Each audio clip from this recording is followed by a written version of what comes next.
I'm going to give you the golden nugget right off the bat before you run away. Hopefully you can see this. Let's zoom in here. So this is your vagus nerve, and everyone's kind of dealing with stress right now. So vagus is a cranial nerve, runs down, kind of goes to your lungs, your hearts, and your gut. Pretty much everything. Intestines down there. So this spot here, right before it kind of plexuses out, is, if we look at Phil, diaphragm here. You ticklish? Yeah. Diaphragm, esophagus spears through. So we have the vagus nerve right around here. So that's where the tendinous insertion is of this anchoring muscle we've been talking about this whole time, the psoas muscle. So we're trying to, the reason that this muscle is so tight on so many people is maybe not because they're sitting so much, that is a factor, but it could be just overall stress. Stress is shortening that muscle, and the way to turn it off, the way to stimulate the vagus nerve, which is a parasympathetic nerve, is through breathing. So it's sympathetic state, stress is short, shallow breathing, rapid heart rate. Your gut's not worried about working because if you're about to be food, you're not worried about digesting food. So to stimulate vagus, chiropractic adjustment can do it, but also breathing voluntarily. Everything we've been going over the last few videos is decompression breathing, and also the measuring stick hands, where we're lengthening that space, really targeting right where that plexus is, stimulating it, stimulating that vagus to work. And breathing, diaphragm breathing, decompression breathing, all these things have been known to help the gut work better, and then it's going to help the immune system work better. So there is some direct cause here with what's going on as far as helping your immune system, but also mechanically. Obviously, we're opening everything up. It's going to take mechanical stress off your body. That's going to help take emotional stress off your body, because we can't just mentally will ourselves out of stress all the time. We need to be active about it. If we're actively taking care of our bodies, it's definitely going to limit our stress. Right, Phil? Of course. That's your golden nugget. So let's continue on. We'll do a little warm-up, and we'll talk some more about anatomy of the shoulder in a second here, but let's warm up with some breathing. That's one little point that I like that Dr. Goodman made in his live video. I linked that one down below. It cut out midway through, but if you scroll to the end of the video, it's an hour long, it gives you 2 free videos to work on. One was with breathing, so that's good.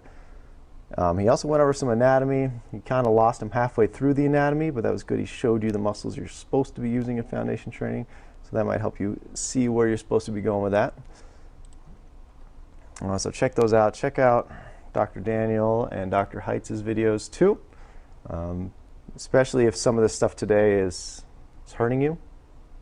Rule number 1 is if it's hurting, reset. Try to reset your length and position. It's not about getting deep into these positions, it's about being careful and retraining your hips to work and to anchor, if you will. Had to get the coffee this morning. All right, so the warm-up, no band required for the warm-up. We'll use a little band later. It's okay if you don't have a band. This one, we're going to do the hip hugger position. So hip hugger, the bladed hand, pinky side against the hip. All this is trying to bring hip and shoulder to work together. So we're pushing the hips internally as I'm externally rotating the shoulders. So get a better angle there. So pulling in, lengthening, and just try a breath there. We're not extending like that. We're sucking that in, getting that chest high, opening up the shoulders, anchoring the hips, pulling them in internally. Everything generating length. Give me about 10 breaths in that position. Should be kind of shaky when you got it right, because we know the hips like to turn in and the hips like to turn out and the shoulders like to turn in. So they're both the same type of joint. So they tend to do the opposite, and that's how the breakdown starts. Shoulder problems can come from hip problems. So this hip hugger position can help you with both. After you got about 10 of those, you're just going to take a breath in, glide that hand along your leg, go about to mid-femur shaft there. Take another breath. What you shouldn't be doing is letting the knees go in. So that motion happened more in the knees and it happened more in the back, the flattening there, and less motion in the hips. So when we anchor the hips and we get everything lengthened and we stimulate that movement, There shouldn't be any pain. There shouldn't be any pressure in the knees. It should feel uncomfortable. It should feel rigid, like it's hard to move through that. I can feel a lot of stress here. Good stress, not the bad stress. So play around with that a little bit. So that's that hinging motion. Fight for it, make it hard. I'm gonna do a little harder version of this. Almost in a bit of a squat position. If squats hurt, just keep doing this. I'm gonna show the variation that I like because it's gonna help exemplify both these things at the same time. So a little wider maybe. And think about hip hugger. So we just don't want to drop straight down into the squat. We want to glide into that squat. And then we're going to bring our elbows kind of into knees here in this position. So we're going to breathe in, sink into that hip hinge a little bit more. Breathe out, come back up. Length. So you might notice that you can't get as deep as you would normally, but your knees are pushing out into your elbows, and the opposite with your arms. So this is counteracting both problems at once. Give you a little bit more from the side here. Keeping that spine really straight. Knees actively pushing out against the elbows, and the elbows are actively pushing in. It's a very good isometric. Doing your best to try to limit the rounding. If I get too low, if I kind of drop into the squat, you can see how my pelvis tucks and my spine flattens. And it just feels uncomfortable from that position. But if we start from the hip hugger, work our way down, keep that hinge really strong, try to limit as much motion in the spine as you can. It's gonna happen. And then I can't get as deep, but it's almost like that half squat. That's almost harder. It's almost easier if you would just drop down to the bottom. Good burn through there. I can feel it's breaking up all that restriction, my shoulders tendency to turn in and my hips tendency to turn out. So the warm up, where's my bands? I got my Christmas colors. Red's a little lighter. I'm gonna start with that one because it's about a 10-minute workout. It's gonna be mostly on the ground, a little bit standing at the end. I'm already out of breath, so I don't know how I'm gonna make it. The band is not, it's gonna make it harder, but at the same time, it's to help you with the idea of anchoring. So the band's gonna be around here, and all these positions, you're pushing outwards. Every time I push outwards with the band, just like we did with the calves last time, it forces that hip joint into the socket, shoulder joint into the socket. See the anatomy. Angle that up a little bit. So we already talked about the hip. If you want to review those videos, you have a dislocation, sir. What happened here? There we go. Rotator cuff is really what's happening. That's what we're activating. So there's 4 different muscles that help pull this humeral head into the socket. Same thing with the hip. You have a rotator cuff of the hip that's going to help this anchoring process. There's the big muscles like the psoas, which we're activating, and the adductor. We could even say those are probably rotator cuffs of the hip, but there's also little tiny muscles as well. In the shoulder, we have 4. So supraspinatus is above spine of the scapula, runs down to the front. We have infraspinatus, runs down to the front of the shoulder. And the big one that's really tight in a lot of people is the subscapularis in the back, and that one internally rotates. So it's underneath the shoulder blade. It's one that's hard to get to. Sometimes a little cross ball, you can pry underneath there, and then teres minor too. So those 3 aren't the bad ones. It's the tends to be the subscapularis muscle that's turning us in. That's what we're going to fight against. And then sometimes you'll notice that's where you're kind of actively. That one, we're not pinching the shoulder blades back, so you shouldn't feel like your shoulder blades are pinching to bring that band open. You want to keep everything else we've done. We want the anchoring process, we want the decompression stance, we're keeping the shoulders wide. We talked a little bit about serratus anterior, which is going to help pull this scapula wide, so when we actually open up the shoulder, it's isolated shoulder motion.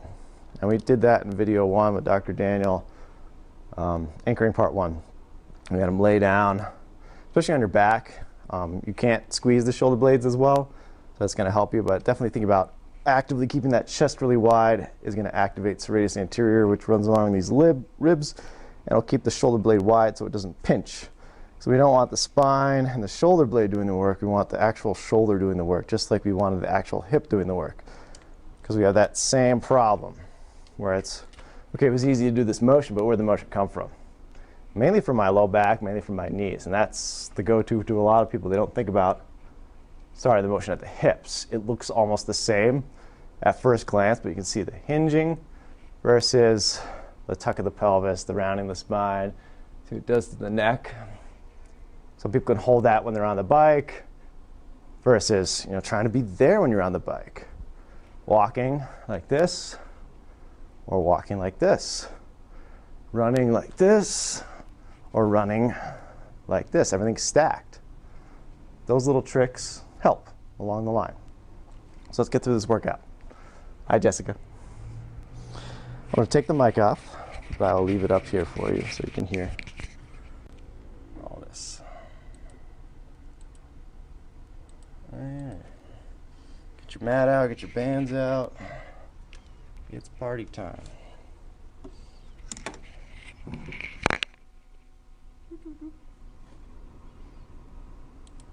We're going to take a few of the concepts of decompression and hinging that you've been working on up to this point and put them together into a workout.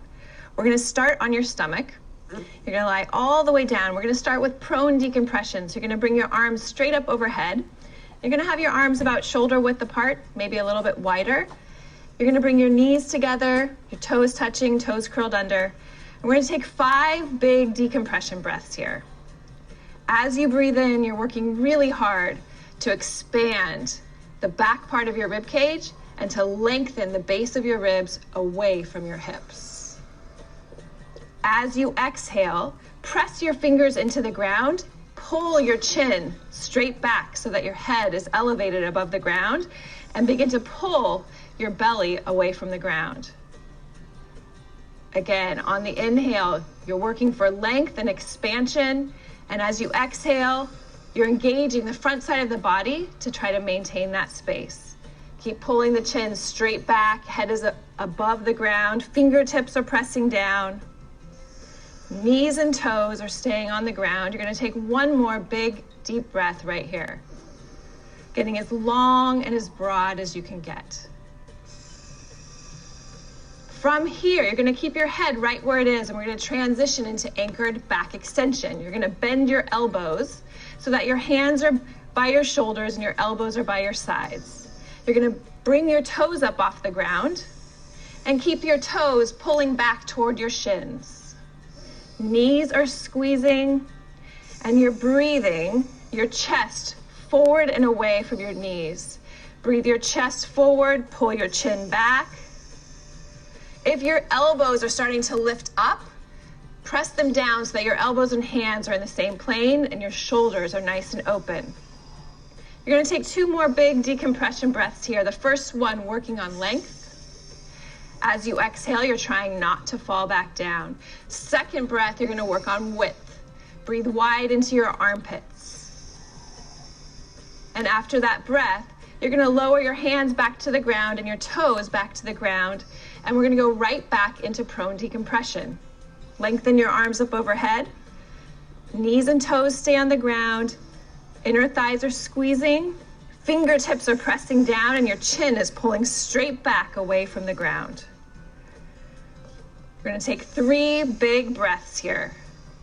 Walk your fingers forward as you create space. Pull the base of the ribs away from your hips. See if you can breathe all the way up into this space between your shoulder blades. And as you exhale, think about pulling your belly away from the ground. After your 3rd deep breath, we're going to go right back into that anchored back extension. Toes will lift up off the ground, knees stay squeezing. You're breathing long here. Chest forward, knees back. Less emphasis on the lift up, more emphasis on breathing forward. One more big deep breath. And you're going to allow yourself to lower all the way to the ground and take a nice rest. Take 1 or 2 breaths here, let go of the tension. From here, we're going to be transitioning to your back. So lying on your back this time, supine decompression, you're going to bring your big toes together. Your heels will be slightly apart so that the outside edges of your feet are parallel. We're going to start this with your palms up this time. Try to get your thumbs and your pinkies on the ground at the same time, and you'll notice you'll feel pull along the front of your chest. You're going to bend your knees just enough for your inner thighs to squeeze together, and you're going to continue with your decompression breathing. As you inhale, you're breathing your chest up towards your chin, and you're getting wide through the backside of your ribs. As you exhale, you're squeezing a line of tension along the front midline of your body. From here, you're going to bring your arms right up over your chest into a sphere of tension. Good. Make sure the back of your neck stays long and continue to breathe. On your next inhale, you're going to start to bring your arms back up over your forehead, above your forehead, and we're going to take 2 more big deep breaths right here. Reaching long through your heels, through your fingers. Good. Keep those inner thighs squeezing together. You'll notice your knees are going to want to pull apart. Continue to squeeze the inner thighs. After that next breath, you're going to bring your arms back down by your sides, fingertips pressing down into the ground this time. We're going to transition to an anchored bridge. The feet setup remains the same. You're just going to walk your heels in toward your glutes so that your knees are about 8 to 10 inches above the ground. You're going to press your fingertips into the ground and pull your palm, wrist, and forearm away from the ground. The back of your upper arm is still in contact with the ground and your chest is nice and open. The back of your neck is really long. From here, before anything happens, you're going to squeeze your knees really tight and pull your heels toward your butt to create tension in your hamstrings. Now you're going to keep that squeeze of your inner thighs and the pull of your heels to pull your hips up off the ground. You're not going to go very far. Just an inch or 2 is fine. You want to make sure the work is happening in your inner thighs and your hamstrings, and it's not a squeeze of your butt to create the lift. From here, you're just decompressing. Breathing your chest towards your chin, breathing broad through the rib cage. And after this exhale, you're going to lower yourself back to the ground. We're going to transition right back to supine decompression. So you're just going to lengthen your legs out long again, big toes touching, outside edges of the feet are parallel. You're going to bend your knees just enough for your kneecaps to roll inward and your inner thighs to squeeze. Palms are up, thumbs and pinkies are on the ground. Back of your neck remains long. After your next breath, you're going to bring your arms up over your chest into that sphere of tension. Continue to breathe. Breathe broad under your arms. Get really wide through your ribs.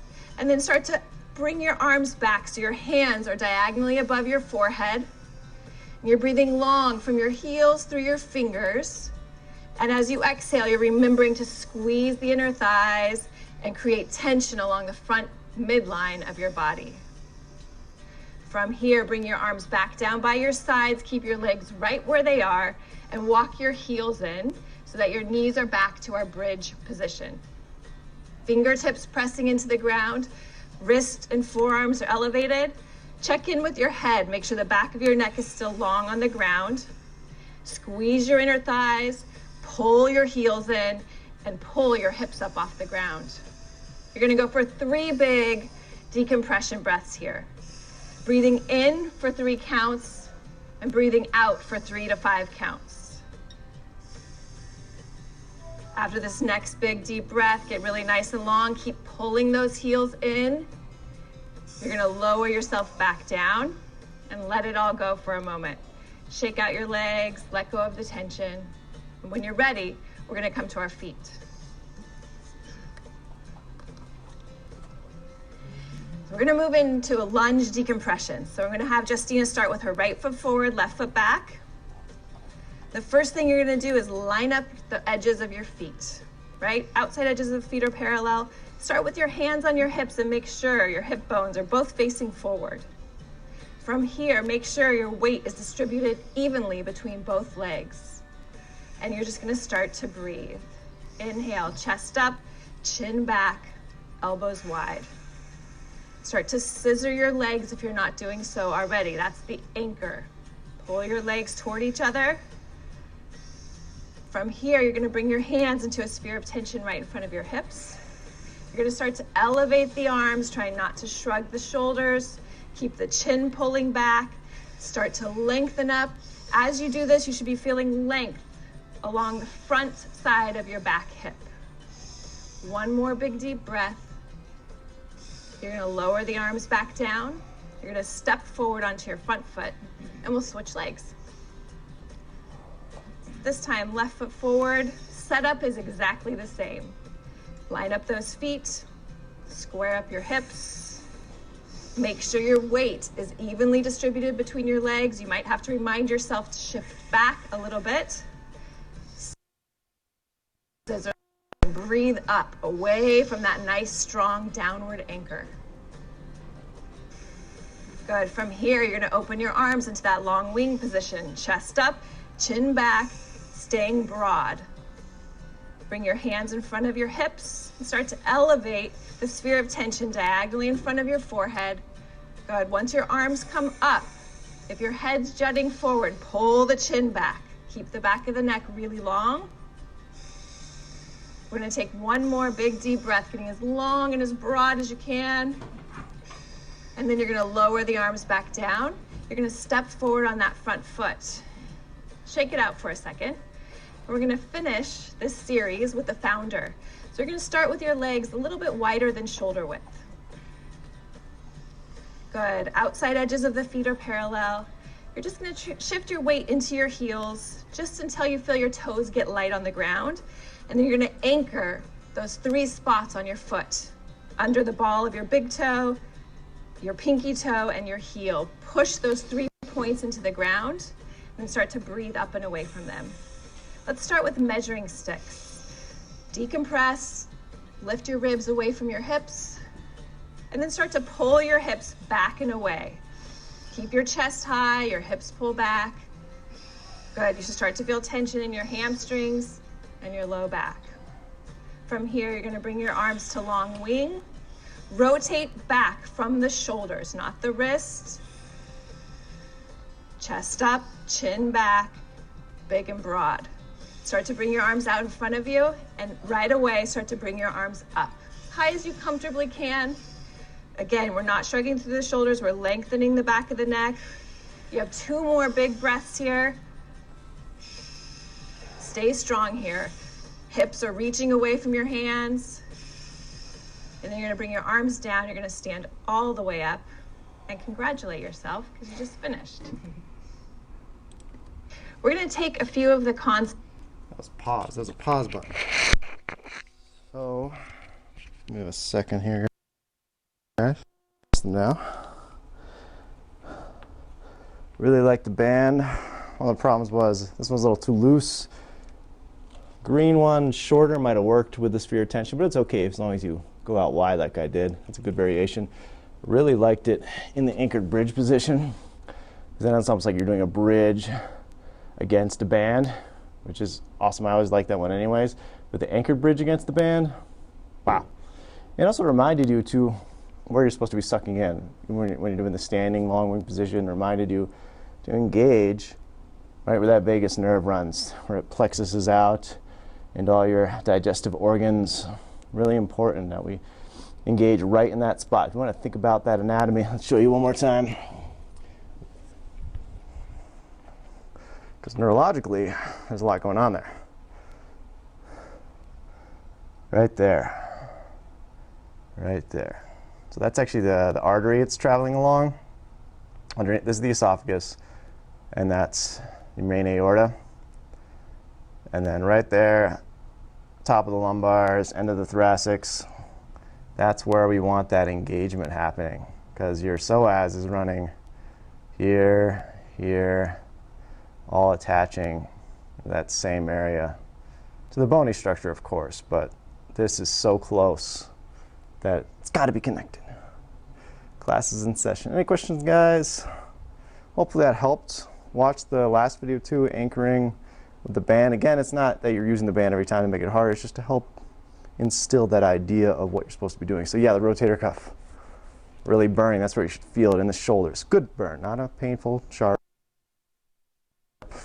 Something's tearing, that's not good. It should be good active stretch. So the tight muscles stretching and the weak muscles shaking, trying to activate. It's inhibited, it's not used to working. So that's that shake that you're feeling when you're breathing, it tremoring. That's all good, letting you know that you're in the right place. If it's painful in the back or extending, it hurts in your low back, reset.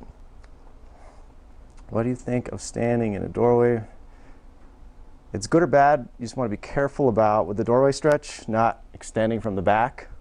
I don't have a doorway here, but I will try to. I mean, it's really similar. It's the same idea as we were doing on the ground. The problem is, even with laying it on the ground, is we don't want to arch the back, because then we end up stretching everything else but the shoulder last. So keep that same idea if you're approaching the doorway like that. I like to do it in a lunge position. So left foot forward, you can switch it up. Get that same kind of anchor he's talking about, engaging, then getting the hands on the doorway. And then what you're going to do is you're actually going to hinge. You won't be able to get very far, but even there without the doorway, I can feel that stretch in the front of the shoulders. You can see my spine stays straight, whereas I'm not extending from the back, because we do that all day long. We're used to pinching our shoulder blades back, extending at the spine. It's actually not stretching the shoulder. What ends up, it puts you in this position where the shoulders are, even though your head is behind, your head and shoulders behind the hips, you're still really internally rotated.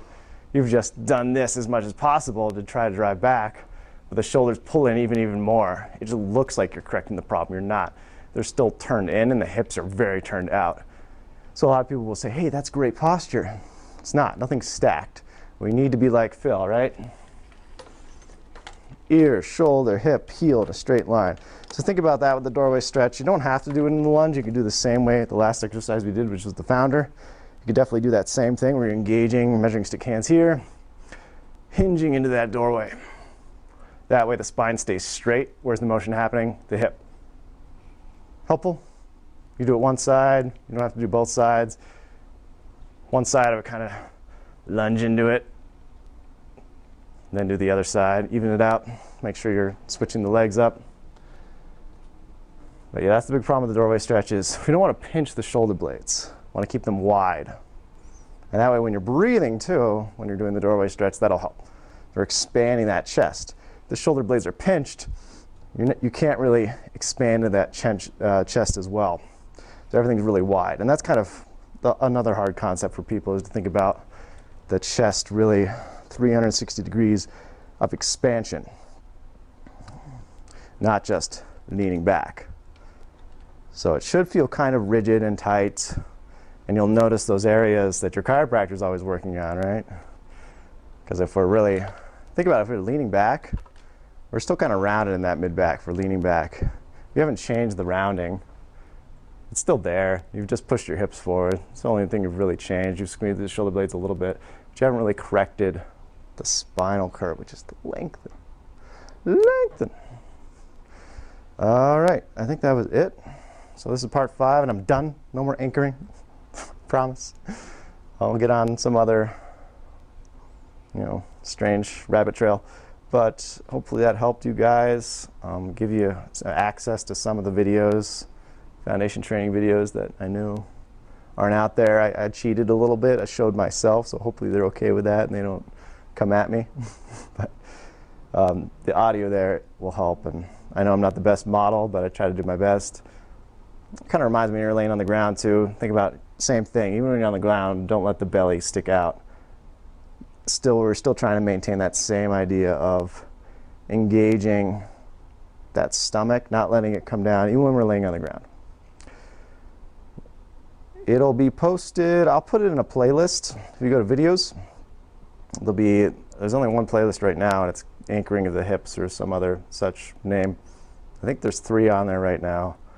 And I'll make sure that these last 2 get put on that playlist, so you can find them there. Videos on Facebook. And scroll down a little bit, I think it's right there. It'll say playlist, anchoring of the hips. All right. Have a great day, everybody. Call if you have questions. I'll be here for 2 hours.